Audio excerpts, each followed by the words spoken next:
God aften, kære seere. I aften har vi et spændende indslag om den nye film, Sommeren 92, der omhandler den tidligere landstræner Ricardo.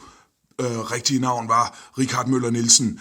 Richard Møller Nielsen var som bekendt en stor landstræner, der opnåede at vinde EM 92 med det danske landshold i 1992, som sagt.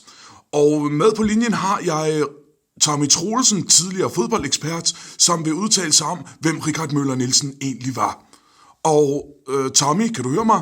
Ja, goddag Jens Gårdbo. Jeg kan godt høre dig. Tak, Tommy. Tommy, hvad var det, der gjorde Ricardo til så stor en fodboldlandstræner?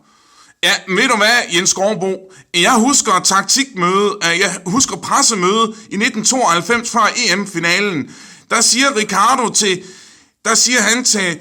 den tyske presse, at den danske taktik, den kan de ikke få noget at vide om, fordi den kan de ikke få mere at vide om, end den er ligesom hans bedstemors korset.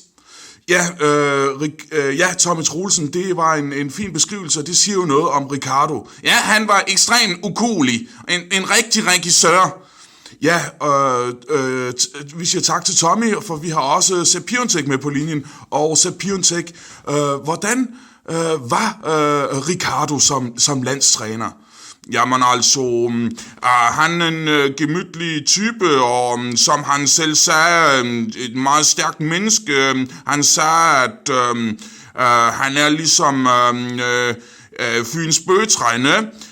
Fyns bøgetræ, det er ikke... Det blæser ikke om kul, bare fordi der er nogle svin, der knupper sig op af det. En dansk folkehelt, ne? Ja, og tak til Sepp Piontek, og hermed siger vi tak for TV2 News-studiet. Her havde vi lidt et indslag om Ricardo Møller Nielsen.